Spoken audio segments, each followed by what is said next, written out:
Hello, everybody. How's it going tonight? Tonight, we're going to talk about the history of Kisatchie Bray Union Lodge number 208. It's located in Slagle, Louisiana. So, Kisatchie Bray Union Lodge is a Masonic lodge located in Slagle. It's chartered in its current form in 2018, but it was formed when two Masonic lodges combined. Initially, the lodge was founded in 1871, and it was called N.H. Bray Lodge 208 in Walnut Hills, Louisiana. So the lodge is named after Reverend Nathan Hunt Bray. He was born in England in 1803. He was the first Baptist preacher in Sabine Parish. He was a circuit preacher, was very prominent in the area. He was also a Freemason prior to coming to the United States in England. So for some context here, some of the early Vernon Parish settlers came from triracial isolate groups and from the communities around the native tribes that were removed in the 1830s. So a lot of them immigrated to no man's land, which is what this area was called, in the wake of Indian removal, when states like Georgia began passing laws banning free people of color from residing in the state or owning property, things like that. Not all of the members of the community were mixed race, but, communities and families tended to move like clans during this time, and they would move in massive groups. And so when one member of the community was pushed out, everyone would go with them. Interestingly enough, many of these families also have connections to the Quaker communities in the South. Now, Quakers aren't really talked about much in the South. We tend to think of Quakers in New Jersey and Pennsylvania. But there were actually quite a few Quaker communities in the South.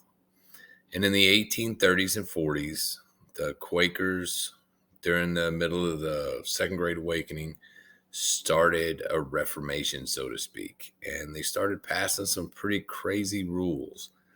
One of them was that you couldn't remain a member of the faith if you married someone from outside of the faith. And because of that, the Quakers started losing a lot of membership. And, the denomination that was on the rise during the Second Great Awakening was the Baptist. So a lot of these former Quakers were absorbed into the Baptist communities. One of the interesting things about that is Quakers they viewed everybody as a child of God. So they were one of the first groups to think that it was okay to marry people of different races, and they had no qualms that they were really big in the anti-slavery movement. And you see a lot of that in these communities.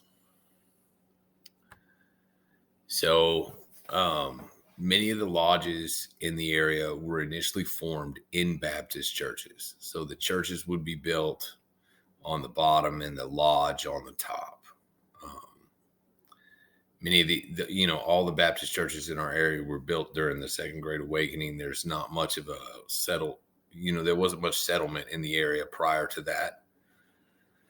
The oldest of the churches is Old Anacoca Baptist Church. It was originally a log cabin church. I could not find a picture of it when it was in that state, although I have been told that there are some pictures of the original log church. In 1901, it was converted to a stick frame construction building. This is a picture of it here in 1901 with the 1949 additions to it. It's very similar, you'll find, to a lot of the other lodge buildings, although this building no longer exists. A lot of the other lodge buildings in the area were built exactly like this. So some notable founders, James Groves here. He was the son of James Groves Sr. James Groves Sr. fought with the pirates in the line at the Battle of New Orleans. He was a prominent member of the Redbone community at Walnut Hill and at Slagle.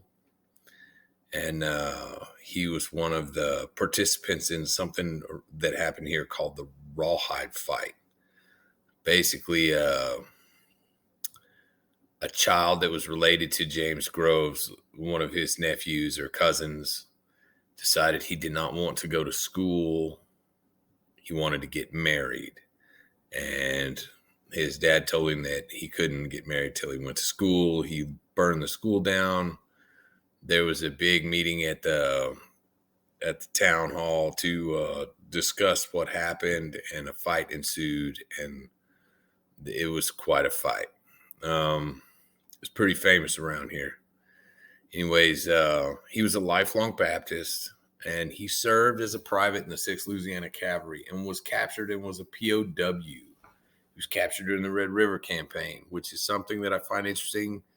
That's a connection between all of these founders that we'll talk about here in a little bit. Here's another one of the notable founders. His name is Major Henry Finley Stanley.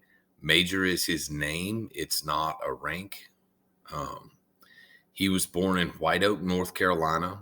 He was a founding member of Castor Baptist Church. So Castor is a community that's just south of Slagle and Walnut Hill. He was a private in K Company, the 26th Louisiana Infantry during the war, and was also captured during the Red River Campaign and was a POW.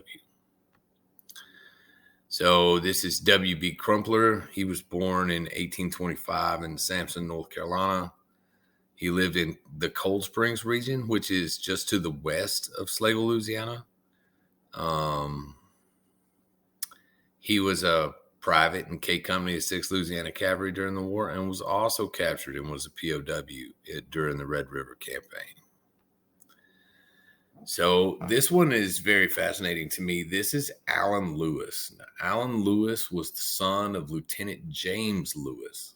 Lieutenant James Lewis was Meriwether Lewis's brother. So that's Meriwether Lewis of the Lewis and Clark expedition, the original territorial governor of Louisiana.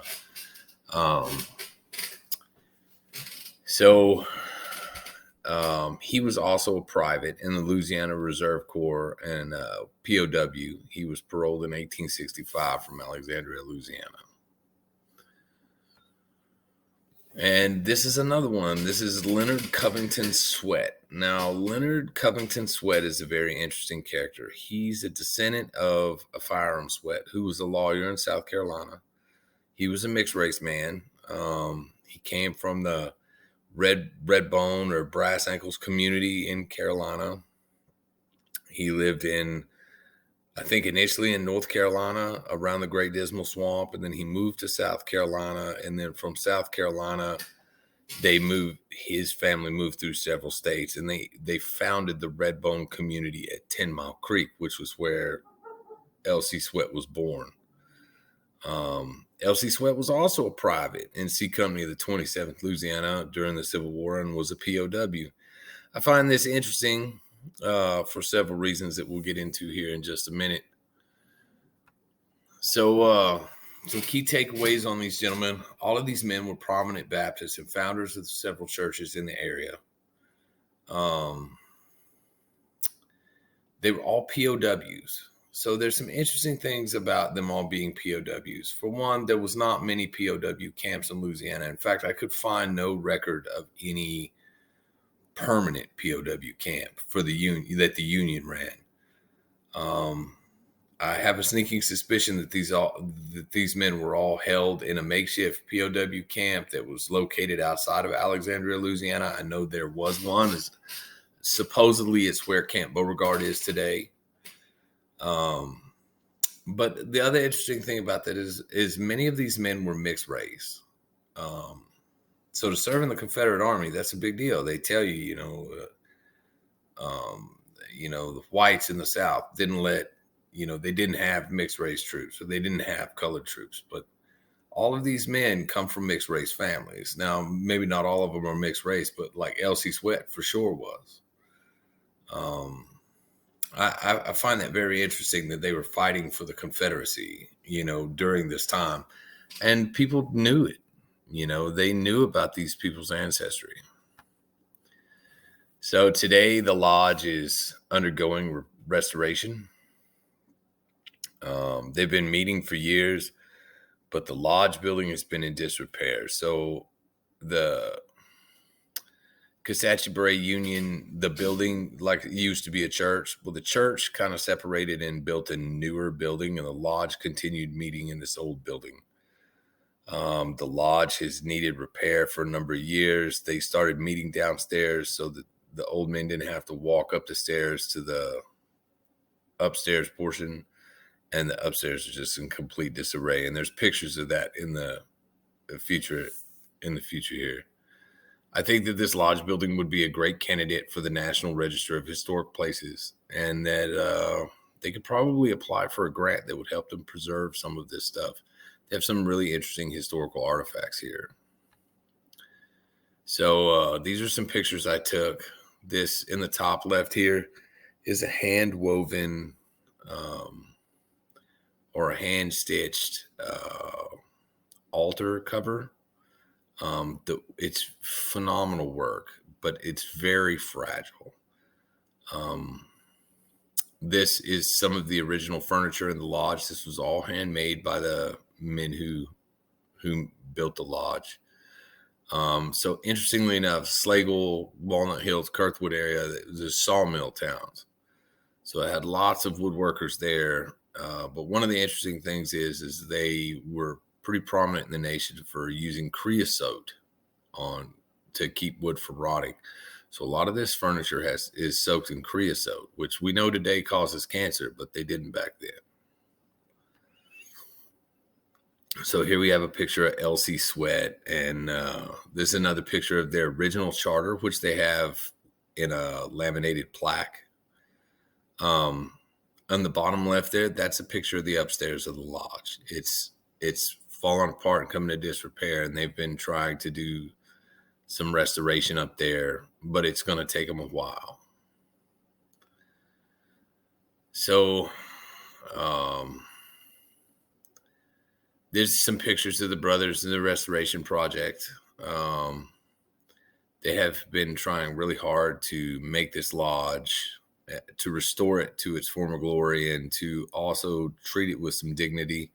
I think that they've done a fantastic job on a limited budget.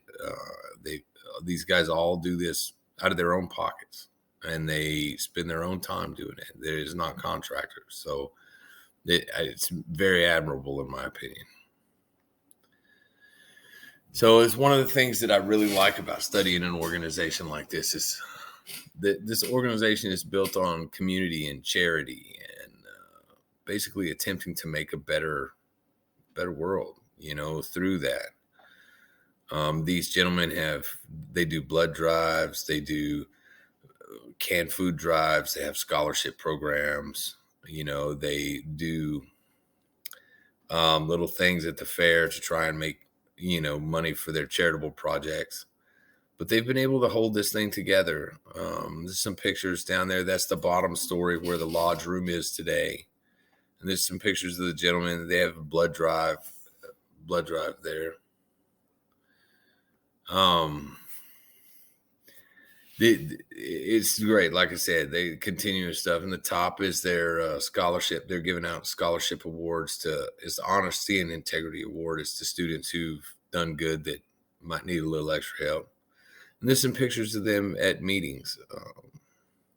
It's just fantastic to see traditions like this stay alive. Anyways, this is my first time doing a presentation like this. I hope you all enjoyed it. I have several other lodges in the area that I have to continue work on before my project is done. Anyways, I hope you enjoyed it, and I can't wait to see your projects.